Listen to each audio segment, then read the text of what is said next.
After spending 61 plus hours with Borderlands 4, getting to Ultimate Vault Hunter mode, and clearing pretty much every challenge it had to offer while still having the greater whole of Kairos to explore, I have to say, I didn't expect all of that to fall by the wayside because of yet another Randy Pitchford meltdown. In some respects, it's understandable. When you've worked on a game for 6 years with a budget that dwarfs its predecessors by more than double, you're bound to become, let's say, excitable. Perhaps not to the extent of telling players to get a refund if they're not happy, or that customer support isn't even reporting that many issues, or providing inaccurate advice on optimizing performance, or, well, I digress.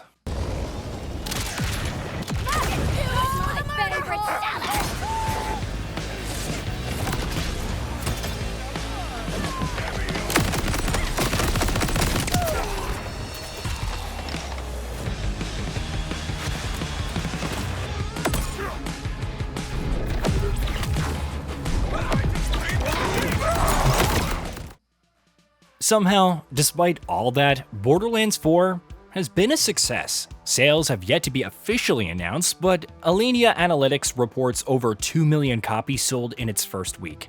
Over 1 million are from Steam alone, with total revenue apparently hitting $150 million.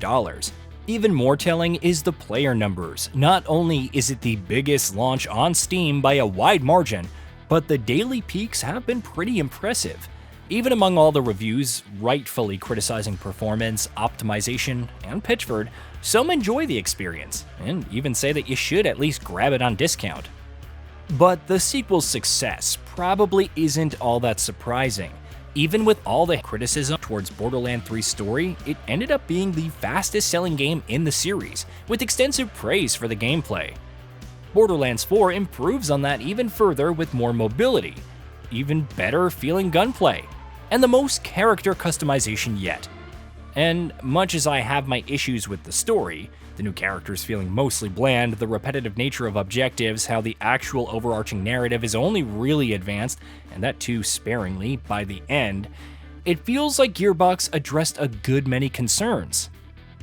Legendaries feel more special, not dropping by the boatload like in Borderlands 3, but just enough to keep you farming for that perfect roll, or something close to it.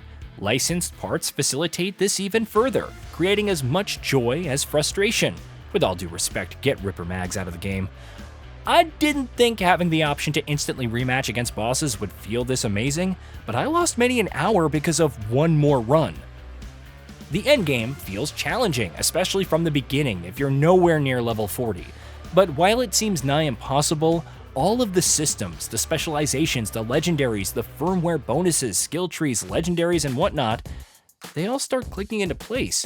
You begin to feel stronger. Maybe not outright unstoppable, but more than enough to actually trivialize a few encounters. All of this works in conjunction to scratch that deeper itch among looter-shooter fans, to not just grind towards something, but to feel like that grind is meaningful. More status damage, even if it's only 1% in the specialization tree, that too for free? A legendary shield that provides insane health regeneration and damage reduction? Watching it all contribute to making your build even stronger than before? It's satisfying. And the overall gameplay makes it enjoyable to keep pulling the trigger, or tossing grenades, or summoning a small squad of phase clones to lay waste to the opposition, and so on and so forth.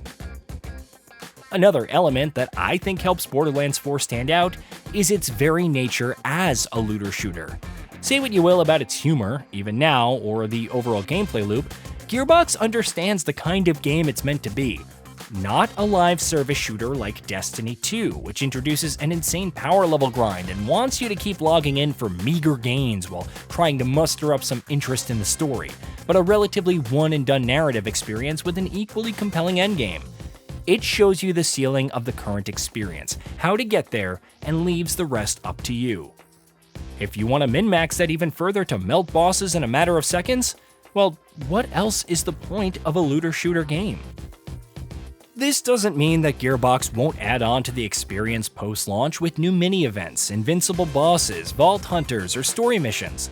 The weekly ritual of Big Encore Boss, Wildcard Mission, and Maurice's Black Market also provides incentives for logging in regularly.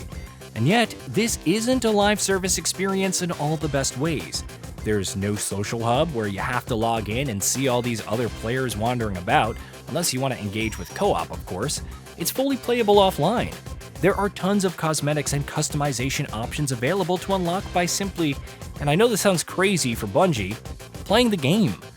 Even the Vault card, which can be compared to a battle pass, consists of cosmetics only. All the gear, everything that makes the game worth playing, is contained in actually playing the game. A novel concept for sure, but a welcome one.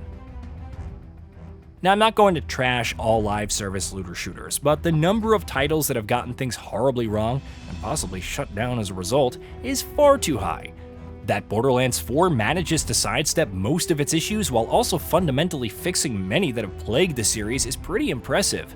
Not to mention that it's worth checking out for fans who aren't insane min-maxers, and simply just want to explore the world, learning more about its characters, discovering new lore that ties into the greater universe, and much more.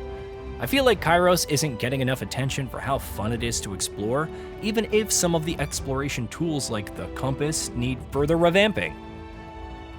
At some point, player numbers for Borderlands 4 will plummet into the tens and thousands, maybe falling below the live service games, prompting some pointing, laughing, and comments of "dead game."